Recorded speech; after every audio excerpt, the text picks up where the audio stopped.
If ever there was a protocol that is useful for people to explore, given that sleep is so important and mental and physical vigor are so important, it's a 10 to 20 minute, or I've continued to do it about once a day, and I personally just feel as if I've slept 8 hours.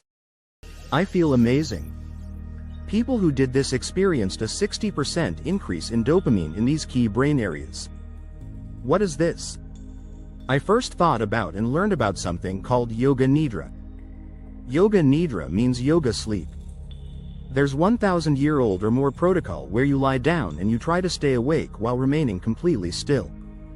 It involves some long exhale breathing, which we know slows the heart rate through respiratory sinus arrhythmia, which is a good thing.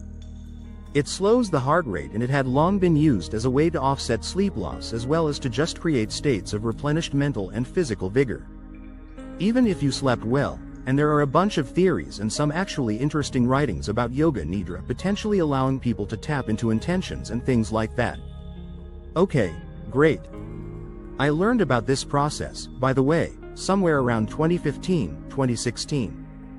I decided to shift a significant portion of my lab from animal studies to human studies, and I was very interested in stress mitigation and trauma.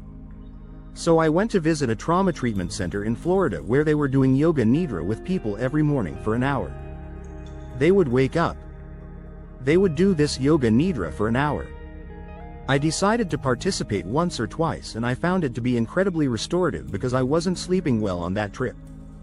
And I would come out of it thinking like, I just felt like I slept 8 hours. I only slept 4 or 5 broken hours. I do this 1 hour of Yoga Nidra and whoa, I feel amazing.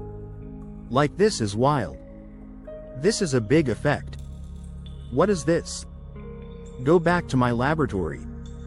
We're studying stress mitigation techniques, and for whatever reason, I decided, okay, we could talk about Yoga Nidra, but it's a little bit like talking about meditation.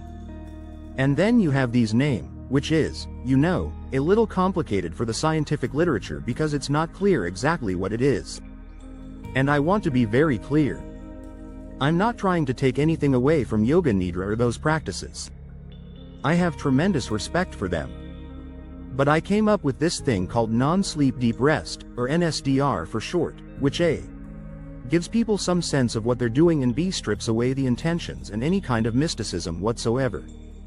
And it really just involves lying down for anywhere from 10 to 30 minutes or an hour, I suppose. And people are doing long exhale breathing to slow their heart rate and calm down, doing a sort of body scan of paying attention to different parts of their body, trying to stay awake. But if they fall asleep, it's okay. We observe that it creates very dramatic decreases in sympathetic autonomic arousal, aka alertness, and places the brain into and body into kind of a shallow state of sleep.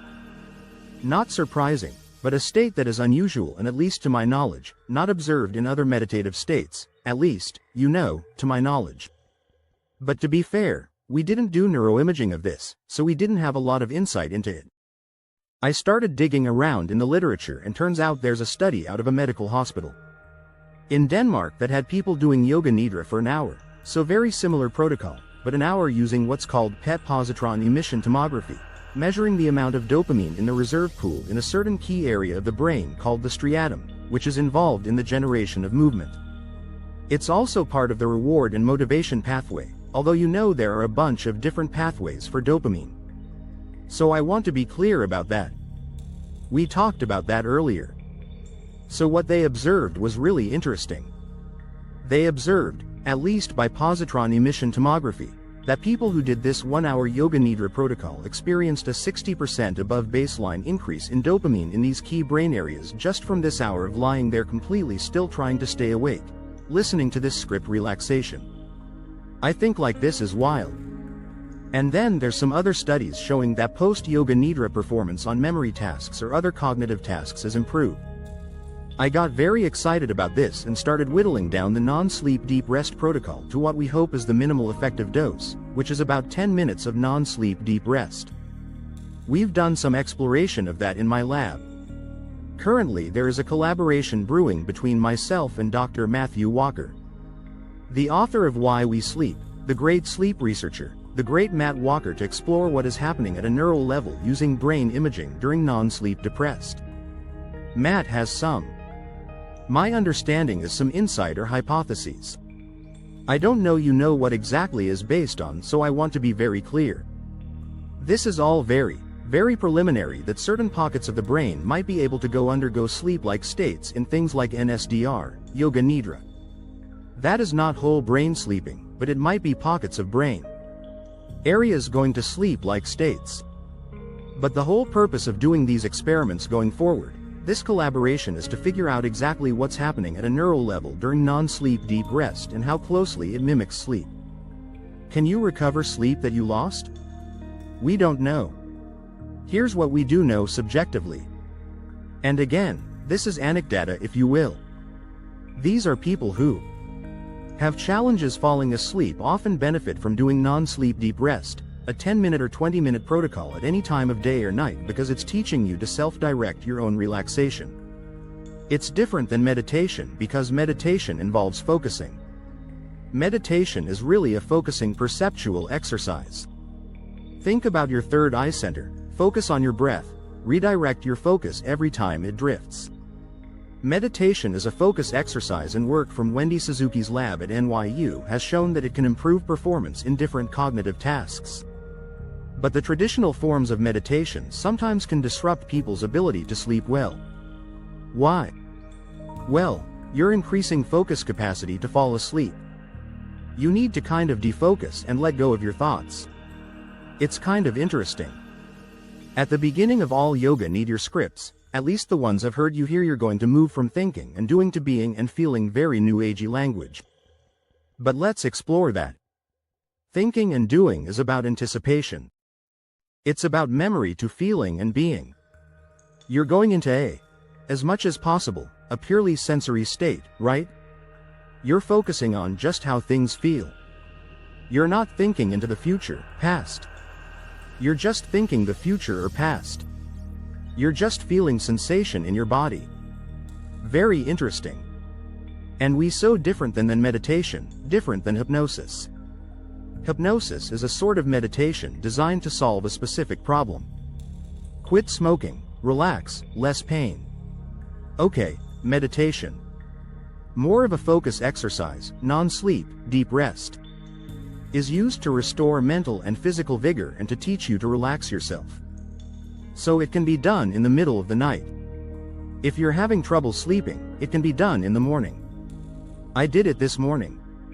I woke up at 5 o'clock. That's a little early for me. I actually had a phone call for about an hour, and then I realized, oh goodness, I got to get up soon. I'm going to take 30 minutes and do a 30-minute non-sleep deep rest, or in this case it was yoga nidra. I come out of that and I recall being in a pseudo-sleep state, and I personally just feel as if I've slept 8 hours, and many people report the similar sensation.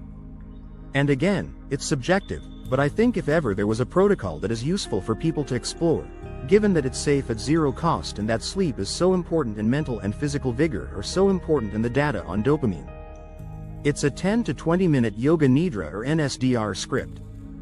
To me, it's one of the more interesting aspects of protocols, meaning, we have exercise protocols, we have nutrition protocols, we've got deliberate heat exposure, deliberate cold exposure protocols.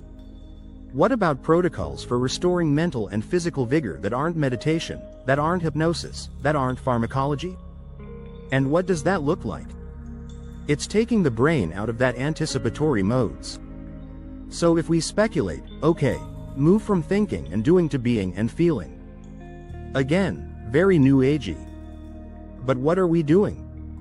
We're deliberately shifting our thinking away from the very types of thought and action that deplete the dopamine reserve pool, right? And should we be surprised that there's this significant increase in dopamine in the striatum post-yoga nidra or NSDR? Probably not, because you're not tapping into that neural circuitry for a period of time. It also underscores the extent to which in our waking life we are constantly in goal-directed behavior, even when we don't realize it. And so I find NSDR to be among the most potent and important tools or protocols that I've used in my own life. I've continued to do it about once a day, any time of day or night, sometimes based on need to get more sleep, sometimes just as a practice, and even 10 minutes of NSDR